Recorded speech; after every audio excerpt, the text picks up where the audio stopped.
إذاعة إرنا تأتيكم برامجنا في أيام الاثنين والأربعاء والجمعة من كل أسبوع على نفس هذا التوقيت على الموجة القصيرة بطول 25 مترا.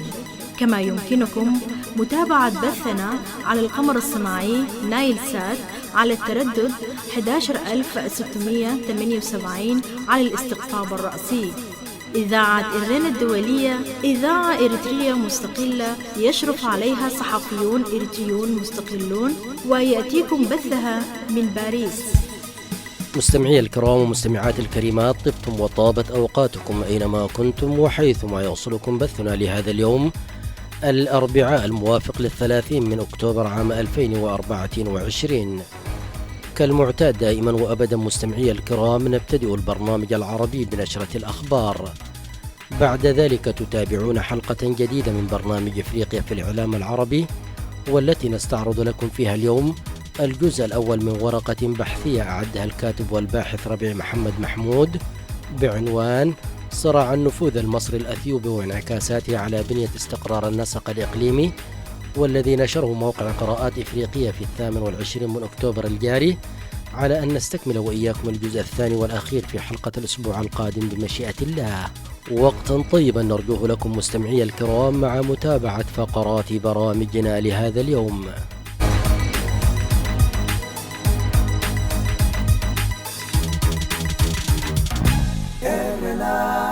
المستمعون الكرام، فيما يلي أقدم لكم نشرة الأخبار، أبتدئها بالعناوين.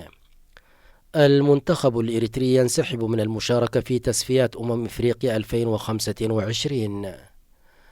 مقتل عشرات المدنيين على يد قوات الدعم السريع في ولاية الجزيرة وسط السودان، ومسؤولون دوليون ينددون ويدينون استهداف المدنيين. وجنوب إفريقيا تقدم مذكرة جديدة إلى محكمة العدل الدولية في لاهاي تتهم إسرائيل بارتكاب إبادة جماعية بحق الفلسطينيين في غزة. كانت تلكم سيداتي سادتي عناوين الأخبار، وإليكم التفاصيل من إذاعة إرنا الدولية في باريس. أعلن الاتحاد الإفريقي لكرة القدم الكاف انسحاب المنتخب الإريتري من المشاركة في التصفيات الإقليمية لكأس إفريقيا 2025. وكان من المفترض أن يلاقي المنتخب الإريتري نظيره الأثيوبي في مباراتي الذهاب والإياب يومي 31 من أكتوبر الحالي والثالث من نوفمبر القادم في مدينة جوبا عاصمة جنوب السودان. وكان اتحاد شرق ووسط إفريقيا لكرة القدم سيكافا أعلن نهاية الأسبوع الماضي نقل مباراتي المنتخب الإريتري والأثيوبي إلى جوبا في جنوب السودان بدلا من أسمرة وأديس أبابا دون ذكر أسباب لذلك، لكن البعض يرى أن سبب النقل كان نتيجة التوترات المتصاعدة في تدهور علاقة البلدين. هذا وانسحبت إريتريا من تصفيات كأس الإفريقية عام 2025 هذا العام بسبب نقص الميزانية. وكان المنتخب الإريتري قد انسحب العام الماضي من مواجهة المنتخب المغربي في نوفمبر 2023 في تصفيات إفريقيا لكأس العالم 2026 في أكادير بالمغرب بسبب نقص الميزانية أيضا. وشهدت مشاركات المنتخب الإريتري في البطولات الخارجية في السنوات السابقة هروبا جماعيا للاعبين بشكل متكرر، وهو ما يرى المراقبون أنه وراء انسحابات إريتريا من المشاركات الخارجية. صعدت قوات الدعم السريع هجماتها العنيفة ضد المدنيين في قرى شرق الجزيرة وسط السودان، مخلفة العشرات من القتلى في صفوف المدنيين. ونددت جهات دولية عدة بالجرائم التي ارتكبتها هذه القوات بحق المدنيين، ودعت إلى حماية المدنيين ومحاسبة الجناه. وأعربت منسقة الأمم المتحدة للشؤون الإنسانية بالسودان كلمنتين نكيتا سلامي عن قلقها إزاء الجرائم المرتكبة بحق المدنيين في ولاية الجزيرة وسط السودان، والتي أدت بحياة العشرات من المدنيين، واصفة إياها بالفظيعة. وقالت المسؤولة الأممية إنها تشعر بقلق عميق إزاء التقارير التي تفيد بتصاعد العنف المسلح في ولاية الجزيرة، والذي بحسب تقارير أودى بحياة عشرات المدنيين.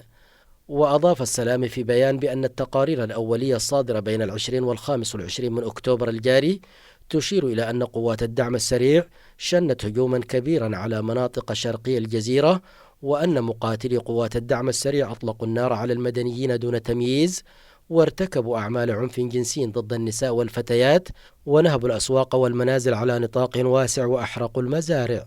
وأعرب السلام عن صدمتها وشدة ذهولها من تكرار انتهاكات حقوق الإنسان من النوع الذي شوهد في دارفور غربي السودان العام الماضي، مثل الاغتصاب والهجمات المستهدفة والعنف الجنسي والقتل الجماعي في ولاية الجزيرة. وقالت إن النساء والأطفال والفئات الأكثر ضعفا يتحملون وطأة الصراع الذي أودى بالفعل بحياة الكثيرين، مؤكدة أن مهاجمة المدنيين والأهداف المدنية والبنية التحتية العامة محظورة بموجب القانون الإنساني الدولي، وهو أمر غير مقبول ويجب أن يتوقف على الفور، ويجب حماية المدنيين أينما كانوا. بدوره قال مسؤول السياسة الخارجية في الاتحاد الأوروبي جوزيف بيريل عبر حسابه على منصة إكس إن الصور المروعة القادمة من ولاية الجزيرة في السودان مثيرة للقلق، داعيا إلى توقف المجازر ضد المدنيين ومحاسبة الجناه. وأشار إلى أن الاتحاد الأوروبي يواصل العمل من أجل تحقيق العدالة وفق تعبيره. من جهته قال المدير العام لمنظمة الصحة العالمية تيدروس أدهانوم غبرييسوس أن الأحداث الأخيرة تؤكد على الأزمة الإنسانية المروعة المستمرة بالسودان، والحاجة إلى حماية المدنيين بشكل عاجل، وهو الأمر الذي لا يزال المجتمع الدولي ووسائل الإعلام يتجاهله. قدمت جنوب إفريقيا الاثنين مذكرة جديدة إلى محكمة العدل الدولية، قالت إنها تضمنت اتهام إسرائيل بالإبادة الجماعية في قطاع غزة وفق ما أعلن مكتب الرئيس سيريل رامافوزا في بيان الاثنين. وأوضحت الرئاسة إلى أن الوثيقة التي لا يمكن نشرها للعلن وفقا لأعراف المحكمة تحتوي على أكثر من 750 صفحة من المحفوظات وأكثر من 4000 صفحة من الملحقات. وكانت وزيرة خارجية جنوب أفريقيا ناليدي باندرو قد أوضحت في وقت سابق إلى أن المذكرة تضم مزيدا من الأدلة والتفاصيل لإظهار أن ما يحدث في غزة إبادة جماعية بالفعل. وتأتي المساعي الجنوب إفريقية الجديدة في أعقاب مطالبتها من المحكمة الدولية في لاهاي باتخاذ تدابير جديدة بموجب اتفاقية منع الإبادة الجماعية تأمر إسرائيل بوقف الحرب في غزة وسحب جيشها من القطاع ومعبر رفح. وانضمت دول عدة إلى الدعوة التي رفعتها جنوب إفريقيا ضد إسرائيل، وهي بوليفيا وكولومبيا وليبيا وإسبانيا والمكسيك. وعلى الرغم من أن قرارات محكمة العدل الدولية ملزمة قانونا، فإن المحكمة لا تملك أي وسائل ملموسة لتطبيقها. بهذا أصل إياكم مستمعي الكرام إلى نهاية النشر الإخباري لهذا اليوم، وقتا طيبا أرجوه لكم مع متابعة بقية فقرات برامجنا. راديو إيرنا.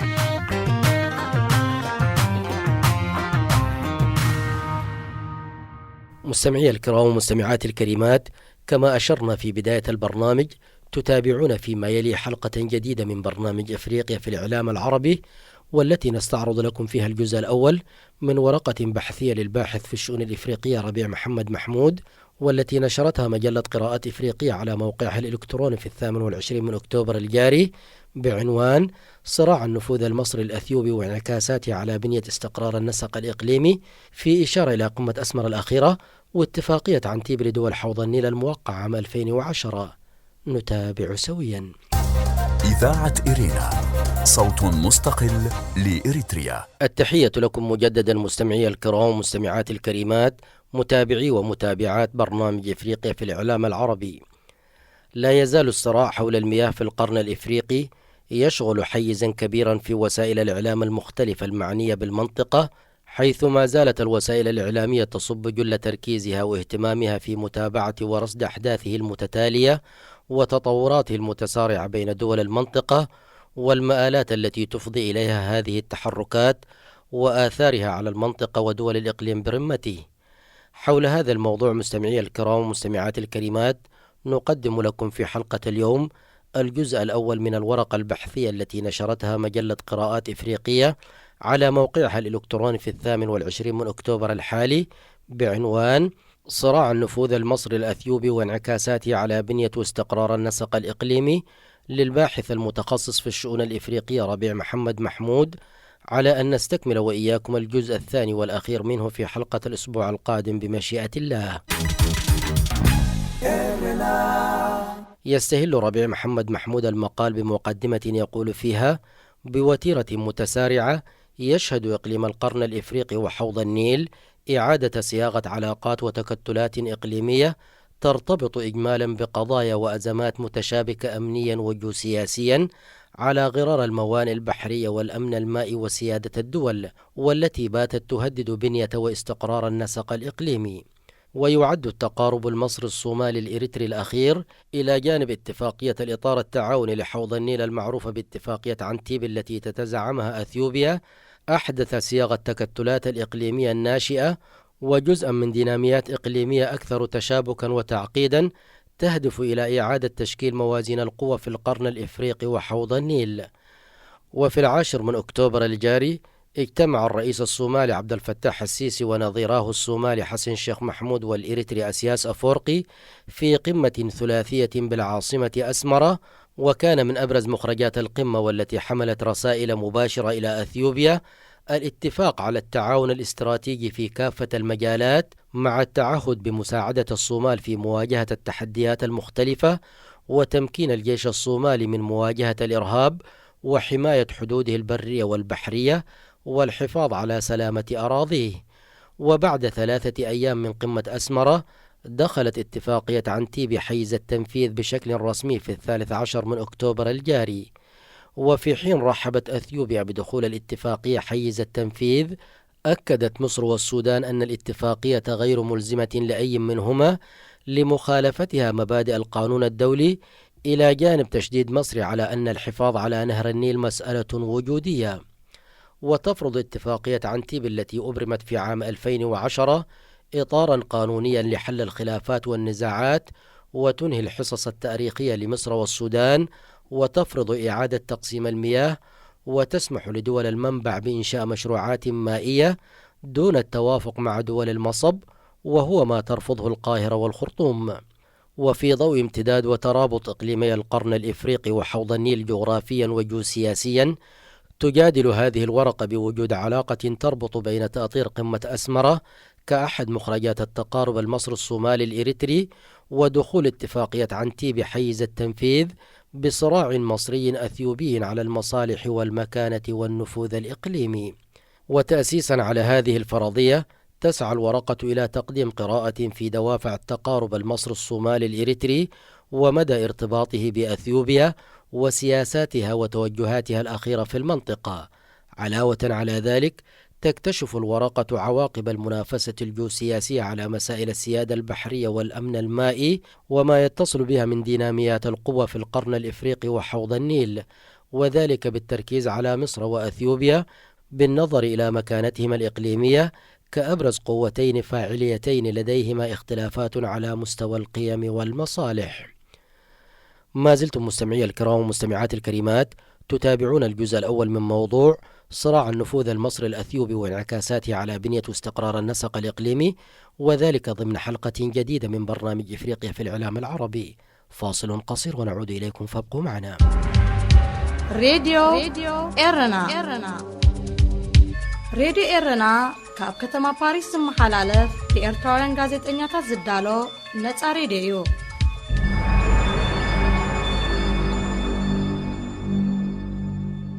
ولتحقيق هذا الغرض تعتمد الورقة على اقتراب النسق الإقليمي في العلاقات الدولية، وهو أحد الاقترابات الفرعية لمنهج تحليل النظم.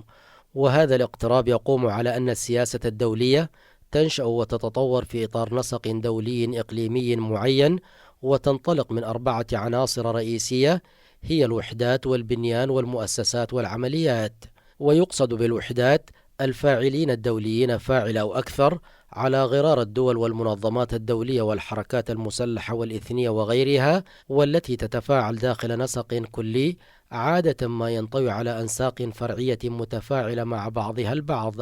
أما البنيان فيقصد به كيفية توزيع القوى بين الوحدات وتراتبيتها داخل النسق بمعايير القوى والتحالفات والموارد والقيم السياسية وتوجيهاتها إلى آخره، بما يسمح بدراسة أثر البنيان على سلوك الوحدات. بينما المؤسسات تعني مجموعة القواعد والإجراءات الرسمية والعرفية التي تنظم سلوك الفاعلين الدوليين، وتشمل التنظيمات الدولية والقواعد القانونية المستقرة داخل النسق، في حين أن العمليات تسعى إلى تحقيق هدف معين وتنصرف إلى الأنشطة السياسية المستمرة التي تتم داخل النسق، والتي تتراوح بين أقصى درجات التعاون إلى أقصى درجات الصراع، وهي أنشطة مستمرة قد تتغير من لحظة لأخرى، أي أنها لا تنتهي بتحديد شكل نهائي. العنصر الأول الوحدات. أولا، الوحدات الإقليمية.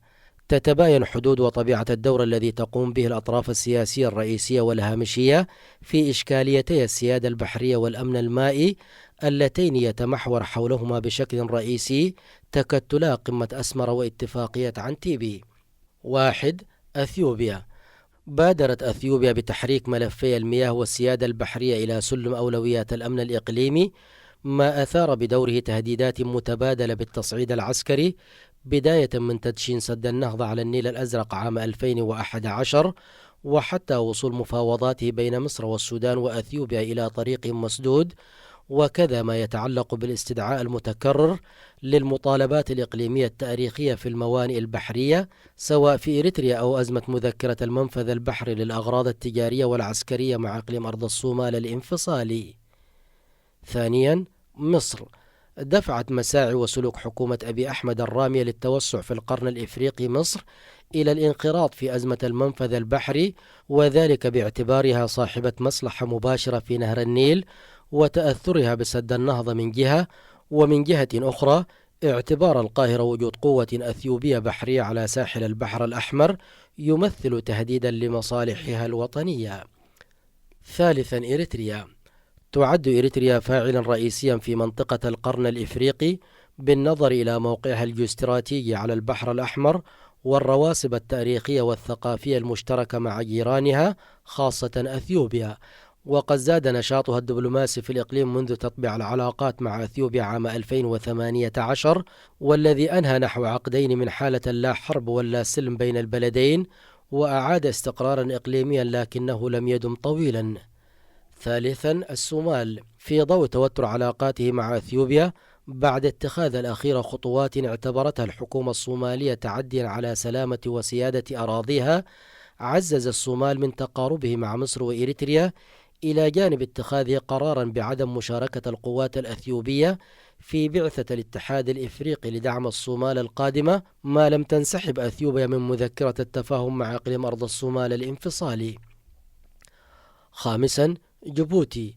تبقى جيبوتي صاحبة مصلحة رئيسية في إطار التكتلات الراهنة، ففي حين تشارك إريتريا والصومال مخاوفهما من الطموحات الأثيوبية على حساب السيادة الإقليمية، فهي تملك أوراق مساومة قوية ضد أديس أبابا، منها حيازة نحو 95% من تجارة أثيوبيا الخارجية التي تمر عبر موانئ جيبوتي البحرية، واعتبارها محط وجود عسكري دولي مفرط، إلى جانب إبرامها معاهدة دفاع مع فرنسا. سادسا، الفاعلون من خارج الإقليم. وإلى جانب الفاعلين الرئيسيين من داخل القرن الإفريقي وحوض النيل، دفعت الاستقطابات الإقليمية ونشوء سياسة المحاور التي شهدتها منطقة الشرق الأوسط بداية من عام 2014، وتصاعدت حدتها مع الأزمة الخليجية عام 2017، دولا مثل الإمارات والسعودية وقطر إلى جانب إيران، للعب أدوار مختلفة في إقليم القرن الإفريقي، ومحاولة كل طرف خلق توازنات جديدة تعزز تموضعه وتسحب من رصيد الطرف الآخر. ما زلتم مستمعي الكرام ومستمعات الكريمات تتابعون الجزء الأول من موضوع صراع النفوذ المصري الأثيوبي وانعكاساته على بنية واستقرار النسق الإقليمي، وذلك ضمن حلقة جديدة من برنامج إفريقيا في الإعلام العربي. فاصل قصير ونعود إليكم، فابقوا معنا. هذه إذاعة إرنا. سابعا، الفاعلون الدوليون. وعلى مستوى الفاعلين الدوليين، فإن الولايات المتحدة الأمريكية التي لديها أكبر قاعدة في القارة الإفريقية في جيبوتي، المتاخمة لباب المندب وطريق التجارة البحرية الحيوي للبحر الأحمر، ليست بمنأى عن هذه الديناميات الإقليمية المتوترة. علاوة على ذلك، فإنه على بعد أقل من 7 أميال من 5000 من أفراد الخدمة الأمريكية المتمركزين في معسكر ليمونيرا الجيبوتي، تقع القاعدة العسكرية للصين على الجانب الآخر من العاصمة جيبوتي. ثامنا، الحركات المسلحة. وأخيرا تبقى هنا بعض الأدوار المؤثرة في إشكاليتي السيادة البحرية والأمن المائي من قبل الحركات الإثنية والمسلحة على غرار حركة الشباب في الصومال وميليشيا فانو الأمهرية وجبهة تحرير شعب تيغراي في أثيوبيا. وبالرغم من دورها الهامش في كلا الإشكاليتين تبقى هذه الحركات ذات خطورة بالنظر إلى تهديداتها الحكومات الفيدرالية في الصومال وأثيوبيا، ويعزز ذلك التهديدات المتبادلة مؤخرا بين البلدين بدعم المتمردين. ثانيا، البنيان الإقليمي. تستشهد الورقة في جزئية البنيان الإقليمي بعاملي القوة الإقليمية والدور الإقليمي. وبالنسبة للقوى الإقليمية هو مفهوم نسبي يتسم بحالة من الثبات والديمومة، لكنه ليس ثابتا مطلقا، ويعبر عن الدولة التي تمتلك مقومات وإمكانيات مادية ومعنوية كبيرة مقارنة بغيرها من الدول التي تقع في نفس الإقليم وتؤهلها لأن تقوم بأدوار قيادية وفاعلة. أما مفهوم الدور الإقليمي فينصرف للمخرجات الناتجة عن إدارة هذه المقومات والإمكانيات واستغلالها في إطار إقليم معين، سواء عسكريا أو أمنيا أو دبلوماسيا أو سياسيا، كما يمكن للدولة التي لا تمتلك مقومات قوى إقليمية أن تقوم بأدوار فعالة. وتركز الورقة على مؤشرات قياس القوة والأدوار لكل من مصر وأثيوبيا باعتبارهما قوتين مركزيتين تؤثران وتتأثران بكتلتي أسمر وعنتيبي. وهذه المؤشرات منها المادية وتشمل القدرات الحيوية والعسكرية والاقتصادية، ومؤشرات معنوية وتشمل القدرة السياسية والإرادة القومية والقدرة الدبلوماسية. أولا، القوة الإقليمية لمصر. ألف، القدرة الحيوية.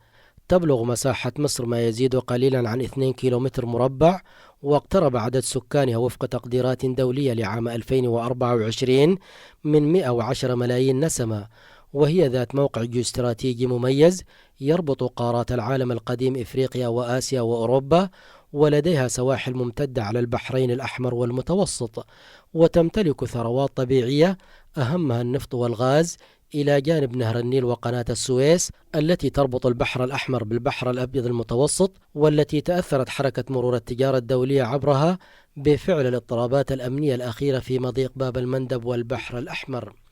ب، القدرة العسكرية.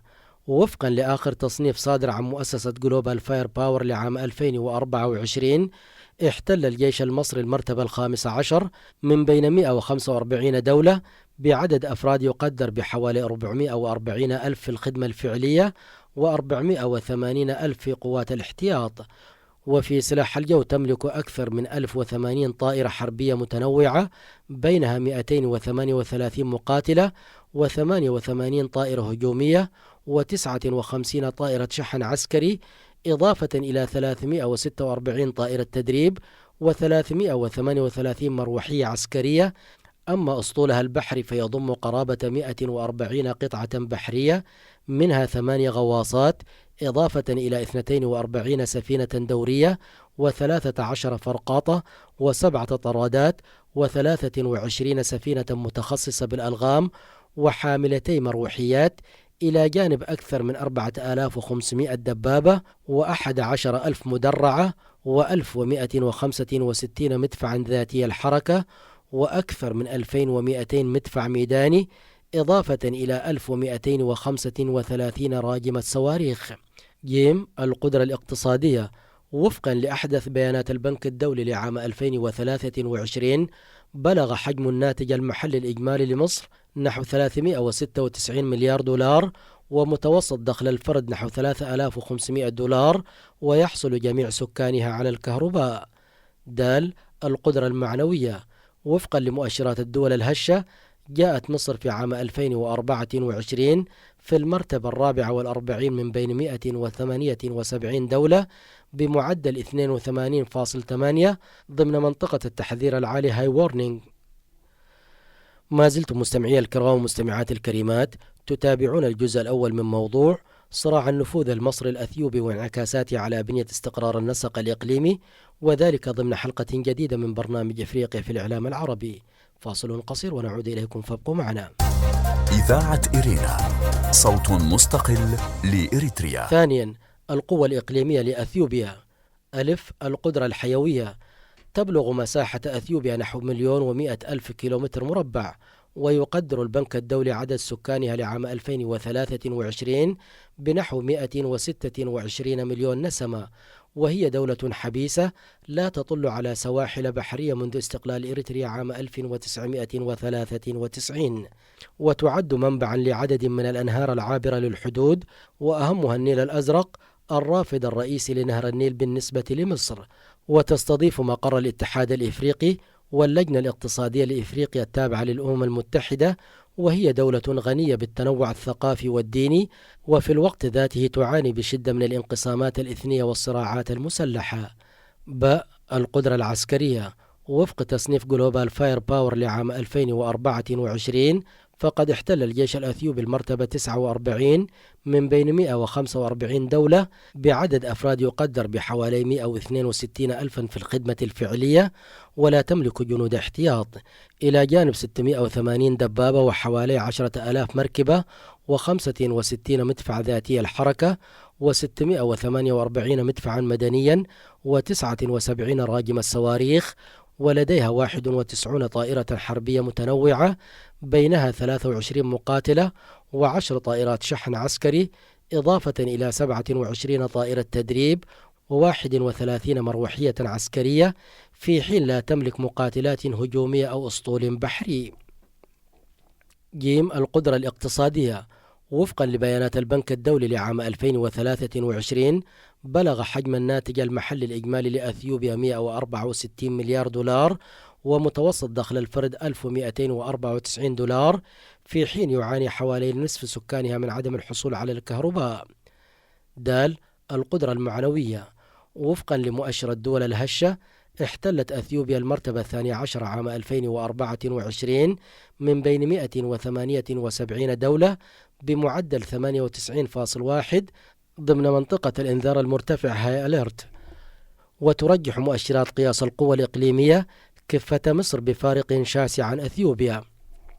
وبالنسبة للدور الإقليمي يمكن القول إن مصر وأثيوبيا تبادلا ملء الفراغات في إقليمي القرن الإفريقي وحوض النيل، واستطاعت الدولتان توظيف قوتهما العسكرية والدبلوماسية وإلى حد ما الاقتصادية في القيام بأدوار فاعلة في قضايا وأزمات المنطقة، كما في حالة دعم مصر للصومال وأثيوبيا ضد مساعي أثيوبيا في تأمين منفذ بحري، والذي توج بقمة بأسمرة، في مقابل نجاح أثيوبيا في التأثير على جنوب السودان بتوقيعه على اتفاقية عنتيبي لكي تدخل حيز التنفيذ، وذلك بالرغم من التقارب الذي شهدته علاقات جوبا بالقاهرة مؤخرا. إلى هنا نتوقف مستمعي الكرام ومستمعات الكريمات في حلقة اليوم من موضوع صراع النفوذ المصري الأثيوبي وانعكاساته على بنية واستقرار النسق الإقليمي، على أن نستكمل وإياكم الجزء الثاني والأخير منه في حلقة الأسبوع القادم بمشيئة الله. هذه إذاعة إرنا. استمعتم فيما مضى سيداتي سادتي إلى حلقة اليوم من برنامج إفريقيا في الإعلام العربي. في ختام البرنامج العربي لهذا اليوم أعود وأذكر بعناوين الأخبار. المنتخب الإريتري ينسحب من المشاركة في تصفيات إفريقيا 2025. مقتل عشرات المدنيين على يد قوات الدعم السريع في ولاية الجزيرة وسط السودان، ومسؤولون دوليون ينددون ويدينون استهداف المدنيين. وجنوب إفريقيا تقدم مذكرة جديدة إلى محكمة العدل الدولية في لاهاي تتهم إسرائيل بارتكاب إبادة جماعية بحق الفلسطينيين في غزة. بهذا نصل إياكم مستمعي الكرام إلى ختام البرنامج العربي لهذا اليوم. تقبلوا تحياتي وتحيات الزملاء في إذاعة إرنا الدولية من باريس، وحتى نلتقيكم في البرنامج القادم في أمان الله. إذاعة إرنا، صوت مستقل لإريتريا.